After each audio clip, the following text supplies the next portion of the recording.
রাতের বেলায় বয়ান করে মাদ্রাসায় ঢুকলাম। রাত্র তখন 3টা বাজে। আমি মাদ্রাসায় ঢোকার পরে আমার মাদ্রাসার বিল্ডিং এর সামনে দিয়ে আমি একটু পায়চারি হাঁটাহাঁটি করি, এটা আমার অভ্যাস। দেখি ছাত্রদের কোনো সমস্যা আছে কিনা। হঠাৎ দেখি বিল্ডিং এর সামনে দিয়ে হাঁটতেছি, গুনগুন গুনগুন করে কান্নার আওয়াজ। রাত্র 3টা। আমার কলিজায় যেন আঘাত হানতেছে। আল্লাহ, ও মালিক, গভীর রাত, মানুষ ঘুমায়, পশু পাখিরা ঘুমায়, এই রাতে আবার কে কাঁদে? হাঁটতে হাঁটতে যখন মসজিদের দিকে আগাইলাম, দেখি মসজিদের কেসি গেট দিয়া সামনে থেকে কান্নার আওয়াজ আসতেছে। বারান্দায় গিয়া মোবাইলের আলো জ্বালাইয়া যখন আলো মারলাম, তাকা দেখি মসজিদের ভিতরে আমার মাদ্রাসার 2টা এতিম বাচ্চা, ওরা বিনয়া বিনয়া মোনাজাত দিয়া কাঁদতেছে। আমার মনটা অনেক খারাপ হয়ে গেল। আরে মালিক, একটার বয়স 10 বছর, আর একটার বয়স 7 কি 8 বছরের বাচ্চা রাতের বেলায় কাঁদতেছে তাহাজ্জুদের নামাজ পড়া। মনে চাইলো ভিতরে ঢুকে একটু আদর করি, কিন্তু চিন্তা করলাম আয় হায়, আমি ঢুকলে ওরা আর কাঁদবে না, আমলটা নষ্ট হয়ে যাবে। আমি আর ভিতরে ঢুকলাম না, উপরে চলে গেলাম আমার রুমে, হুজরাখানায়। ফজরের আজান হলো, মসজিদে আসলাম। আমি কাতার দিয়া হাঁটতেছি আর তালাশ করতেছি, দেখি ওই বাচ্চা 2টা কোথায়।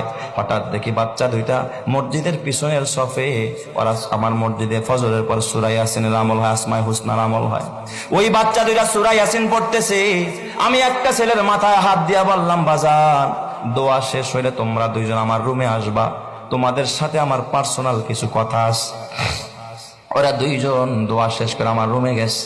আমি কাছে বসাইতে চাইলাম খাটের ভিতর, আমার সাথে বসলো না। ছাত্ররা ওস্তাদের খাটে বসে না, আমার পায়ের সামনে বসেছে।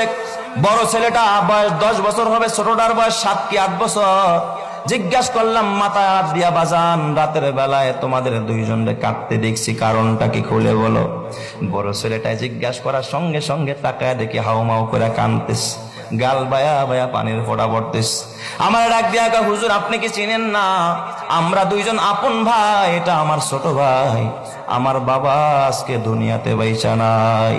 হুজুর আমরা 2জন এতিম, আমার মা, আমার ছোট্ট একটা বোন আছে, এই বোনটাকে নিয়ে একটা বস্তিতে ভাড়া থাকে। হুজুর মানুষের বাড়িতে বুয়ার কাজ করে, এটা দিয়ে আমাদের সংসার চালায় আর আমাদের পড়াশোনা হয়। হুজুর শোনেন, আমার ভাইটার চিকুনগুনিয়া জ্বর, আজ থেকে 4-5 বছর আগে সর্বত্র চিকুনগুনিয়ার ছড়াছড়ি।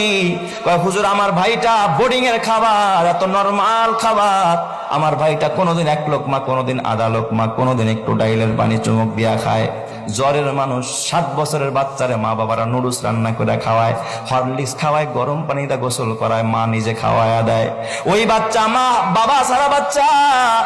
ও হুজুর, গতকালকের ঘটনা, আমার ভাইটা 1 লোকমা খানা খায় না।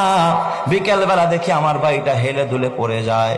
আমার ডাক দিয়া কয়, ভাইয়া একটা রুটি কিনে দাও, দেখি পানি দিয়া ভিজায় খাইতে পারি কিনা, বন্ডডির 4 দোকানে বেশ। ওই ছেলেটা ডাক দিয়া বলে, উস্তাদ কসম আল্লাহর, আমার কাছে একটা রুটি কেনার মতো পয়সা নাই, ওরে আমি একটা রুটিও কিনে দিতে পারি নাই। বললাম, ভাই রে, আসরের পর ঐচ্ছিক ছুটি থাকে, ওই সময় আমি বাসায় যাব, আম্মুর কাছ থেকে টাকাই না, তোরে রুটি কিনে দিব। আমি আসরের নামাজ পড়া দৌড়াদৌড়ি কইরা বাসায় গেলাম। ওই বস্তির ভিতরে যায় দেখি আমার মা ঘরে পড়া, আমার ছোট্ট বোনটা মায়ের পাশে কাঁদতেছে। ডাক দিয়া বললাম, মা কিছু টাকা দিবানি, ওর তো অসুস্থ, ওর একটা রুটি কিনে দিতে হবে। আমার মা আমার ডাক দিয়া, বাবা আজকে 4-5 দিন হয় আমি অসুস্থ, কাজে যাইতে পারি না, ঘরে খাবার নাই, বাড়িওয়ালায় ভাড়া চায়, ভাড়া না দিতে পারলে ঘর থেকে বের করে দিবে, আমি করে কেমনে টাকা দিব? হুজুর আমার মা আমার টাকা দিতে পারে নাই। আমি যখন খালি হাতে মাদ্রাসায়, আমার ভাইটা গোটা বিকাল কাঁদতে কাঁদতে বালিশ ভিজায় ফেলছে। হুজুর আমাদের দেখার কেউ নাই, আমার বাবা যদি বেঁচে থাকতো, আমার বাবা আমাদের পাশে এসে দাঁড়াইতো, আমাদের খোঁজ খবর নিত। এই কথা শুইরা বাবা চোখের পানি রাখতে পারি না। আমার বাজান পকেটের মধ্যে অনেকগুলো টাকা ছিল, প্রায় 25,000 টাকার মতো। মাহফিল করে আসছি, রাতের বেলায় বের করে দিলাম, নে বাবা যা লাগে তুই সব নিয়ে যা। ওরা 2টা ভাই আমার পার মধ্যে জড়ায়, হুজুর টাকা লাগবে না, দোয়া করেন। আমি জোর করে 3,000 টাকা বের করে বললাম, 2,000 তোরা 2 ভাই নিবি, আর 1,000 টাকা তোর মাকে দিবি। ও আমার বাবা, তাইলে আর কত অসহায়, এরা আল্লাহর কাছে কান্দে, কয় হুজুর রাতের বেলা আমার সব ছাত্র ভাইরা ঘুমায়, আমার তো আর ঘুম হয় না। ছোট ভাই তারে বললাম, ভাই রে আমাদের দেখার কেউ নাই, যিনি এতিম বানাইছে তার কাছে যাই, চলো মসজিদে গিয়া বলি।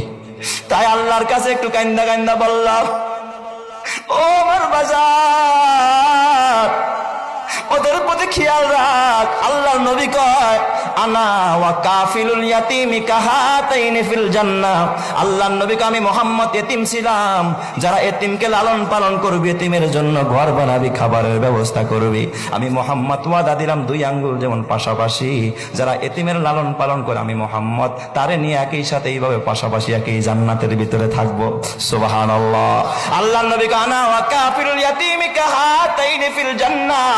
ও আমার বাজার, ও অত্র এলাকার ও ধনী মানুষেরা, ও ভাড়াটিয়া ভাইয়েরা, ও ব্যবসায়ীরা, তোমার হাতে পায়ে ধরা বলি, যে এই সন্তানের জন্য এত স্বপ্ন, হতে পারে সন্তানের কারণে তোমাকে জাহান্নামে জ্বলতে হইতে পারে, আর এই যে মাদ্রাসার একজন এতিমকে খুশি করবা, এতিমের খাবারের ব্যবস্থা করবা, বিনিময়ে আমার রব্বুল আলামিন তোমাকে জান্নাত দান করবে। জোরে কোন সুবহানাল্লাহ।